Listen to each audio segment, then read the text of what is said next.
শুধু দর্শক বন্ধু, আপনারা দেখছেন একে নিউজ বাংলার। এই মুহূর্তে উপস্থিত রয়েছে কলকাতা হাইকোর্টে, সঙ্গে রয়েছে অ্যাডভোকেট রাহুল দাস মহাশয়।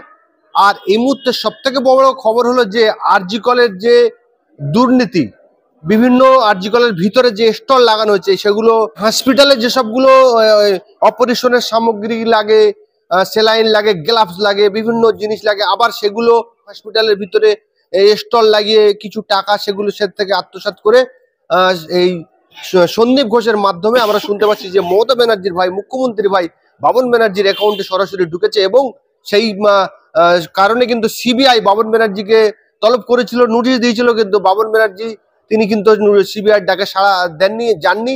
মামলা এসছে কলকাতা হাইকোর্টে, এবং কলকাতা হাইকোর্টে বাবন ব্যানার্জির বিরুদ্ধে ইতিমধ্যেই রুল জারি হয়েছে। সোমবারে বাবন ব্যানার্জিকে এই কলকাতা হাইকোর্টে কিন্তু আসতে হবে। এই কলকাতা হাইকোর্টের ডাকে যদি তিনি সাড়া না দেয়, রুল জারি করার আগে যদি সাড়া না দেয়, কিন্তু পরবর্তী পদক্ষেপ নিতে হবে এই কলকাতা হাইকোর্ট। আমরা সমস্ত বিষয়ে আলোচনা করব। আমাদের সঙ্গে রয়েছেন রাহুল দাস মহাশয়।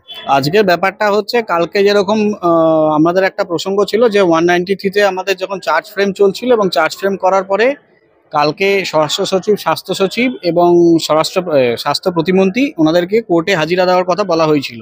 ওনারা কালকে আসেননি, তো আজকের মধ্যে সময়সীমা দেওয়া হয়েছিল। আজকে কোনো মন্ত্রীরা কেউ আসেননি। ব্যাপারটা হয়েছে যারা এসছে সচিব পর্যায়ে দুজন এসেছিলেন, স্বরাষ্ট্র সচিব এবং স্বাস্থ্য সচিব, এবং কাদের বিরুদ্ধে ছিল সেগুলো, যে নামগুলো আপনি বলছেন, যাদের যেগুলো নামগুলো একটু বলুন। স্বরাষ্ট্র সচিব যিনি ছিলেন নন্দিনী চক্রবর্তী, স্বাস্থ্য সচিব যিনি ছিলেন নারায়ণ স্বরূপ নিগম, এবং স্বাস্থ্য প্রতিমন্ত্রী যিনি চন্দ্রিমা ভট্টাচার্য, এবং ব্যানার্জি পরিবারের একজন সদস্য, এখন নাম বলতেও অসুবিধা নেই, বাবন ব্যানার্জি, কারণ অলরেডি তার এগেনস্টে রুল জারি হয়ে গেছে আজকে, কারণ তিনি কোর্টে আজকে আসেননি।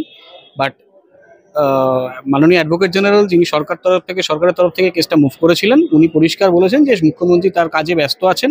যখন আমরা বলেছিলাম যে স্বরাষ্ট্র সচিব এবং স্বাস্থ্য সচিব কোর্টে অন রেকর্ড, উনি বলেছেন যে আমাদের এই ব্যাপারটা আমাদের কাছে জ্ঞাতকরণও নেই, কারণ আমরা অনেকটা পরে অ্যাপয়েন্টেড হয়েছি। এটা দুর্নীতিটা অনেক বছরের ধরে চলে এসেছি। যতটুকু আমরা যে স্বাস্থ্য নিয়ে যে দুর্নীতি, আপনার মৃতদেহ নিয়ে একটা স্ক্যাম চলেছে, প্লাস আপনার ওয়েস্ট ডিসপোজাল, মানে স্যালাইন, যে গ্লাভস, সিরিঞ্জ, এগুলো নিয়ে যে মৃতদেহ কেনা বেচা, সেই সময় তারা অ্যাপয়েন্টেড ছিলেন না। ওনারা পরে এসছেন, বলছে আমাদের এটা দেখে আমরা কোর্টকে জানানোর পরে আমরা জানাতে পারবো, কারণ আমাদেরকে আগে দেখতে হবে জিনিসটা, পুরো ব্যাপারটা খতিয়ে দেখতে হবে। তখন আমরা বললাম যে সচিবরা হয়তো নতুন হতে পারে, বাট মন্ত্রক তো নতুন নয়, মন্ত্রী নতুন নয়, তাহলে আমি প্রেয়ার করছি যে স্বাস্থ্যমন্ত্রী বা স্বরাষ্ট্রমন্ত্রীকে আসার জন্য কোর্টে। তখন বললাম যে এই ব্যাপারের জন্য বলে সেটা কীভাবে সম্ভব হয়, উনি বিভিন্ন প্রকল্পের কাজে ব্যস্ত থাকে। তখন কোর্টের থেকে জাস্টিস জয়মঙ্গল বাগচি পরিষ্কার বলেন যে উনি কোন কাজে ব্যস্ত, কোন সরকারি প্রকল্পে কী কাজের মধ্যে ব্যস্ত, সেটা স্পেসিফিক্যালি কোর্টকে জানাতে হবে, এবং উনি কবে আসতে পারবেন তার সময়সীমা দিতে হবে, তার সময় কোর্টকে জানাতে হবে, এটুকু বলা হয়েছে। এই যে রুল জারি হয়েছে বলছেন আপনি, রুল জারি হয়েছে শুধুমাত্র বাবন ব্যানার্জির এগেনস্টে রুল জারি হয়েছে, যেহেতু সে আসতে পারেনি। কারণ আসতে পারেনি, যখন অ্যাডভোকেট জেনারেল উনি বললেন যে তার ভাইও আসতে পারেনি, দলীয় কাজে ব্যস্ত ছিলেন, তখন আমি পরিষ্কার তাকে বললাম যে আপনি দলকে রিপ্রেজেন্ট করছেন না সরকারকে রিপ্রেজেন্ট করছেন। প্রথম কথা, যদি আপনি সরকারকে রিপ্রেজেন্ট করেন, আমি যতটুকু জানি যে বাবন ব্যানার্জি কোনো রকম কোনো দলীয় সাথে, মানে সরকারের কোনো পদাধিকারী নয়, না সচিব পর্যায়ে, না মন্ত্রী পর্যায়ে, না এমএলএ পর্যায়ে, মানে না জনপ্রতিনিধি পর্যায়ে। তো তখন উনি যখন হয়, তাহলে তার হয়ে আপনি রিপ্রেজেন্ট করছেন, জিনিসটা তো ভুল বার্তা যাচ্ছে। তখন বলছেন না, আমি যতটুকু শুনেছি বা আমার কাছে যতটুকু আপডেট এসেছে। আলাম তাহলে তার এগেনস্টে রুল জারি করা হোক, কারণ তাকে আমাদের কোর্টে জানতে হবে, তার কাছ থেকে অনেক কিছু জানার দরকার আছে, কারণ তার অ্যাকাউন্টে সরাসরি টাকা গেছে, আমরা যেটা দেখতে পেয়েছি, এবং কোর্টে অন রেকর্ডের সেই স্টেটমেন্ট আমরা কোর্টকে দেওয়া হয়েছে।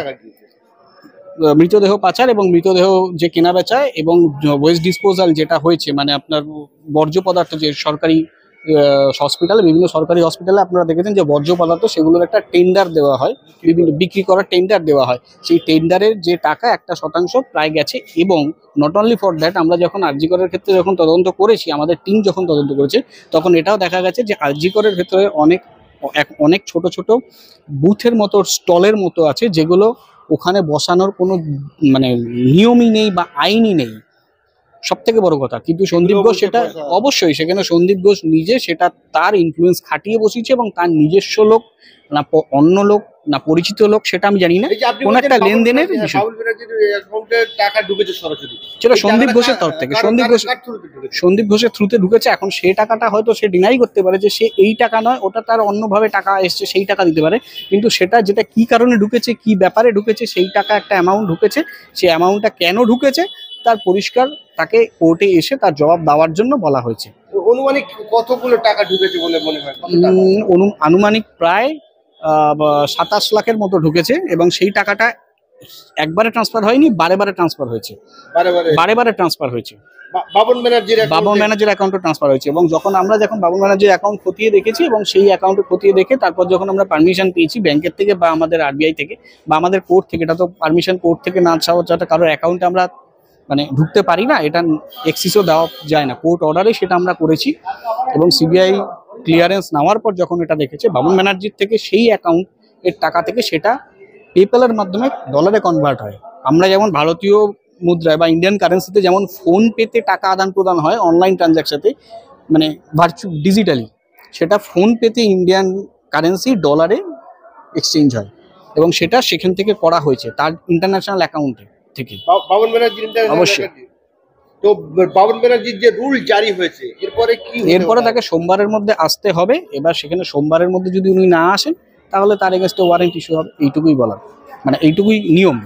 সোমবারের মধ্যে তাকে আসতে বলা হয়েছে, এবং সোমবারের মধ্যে মাননীয় স্বরাষ্ট্রমন্ত্রী কাম পুলিশ মন্ত্রী কাম মুখ্যমন্ত্রী উনি কি স্পেসিফিক কাজে কোন প্রকল্পের সাথে জড়িত তার শিডিউল কোর্টকে জমা করতে হবে, এবং সাথে সাথে এটাও বলতে হবে উনি কবে কোর্টে আসতে পারবেন তার ফিক্সড ডেট এডিজে মারফত সোমবারের মধ্যে জানাতে হবে। মুখ্যমন্ত্রীকে জানাতে হবে? একদম। মুখ্যমন্ত্রীকে কেন জানাতে হবে? কারণ মুখ্যমন্ত্রী যেহেতু সেই সময় স্বাস্থ্যমন্ত্রী ছিলেন, এবং স্বাস্থ্য সচিব, স্বরাষ্ট্র সচিব তারা পরিষ্কার কোর্টে অন রেকর্ড স্টেটমেন্ট দিয়েছে যে আমরা এই মুহূর্তে কিছু জানি না, কারণ আমরা অনেক পরে অ্যাপয়েন্টেড হয়েছি, এই দুর্নীতিটা অনেক বছর ধরে সেই সময় আমরা ছিলাম না, যার ভিত্তিতে আমরা এই প্রেয়ারটা করেছি, এবং এই প্রেয়ারটা কোর্ট গ্র্যান্ট করেছে।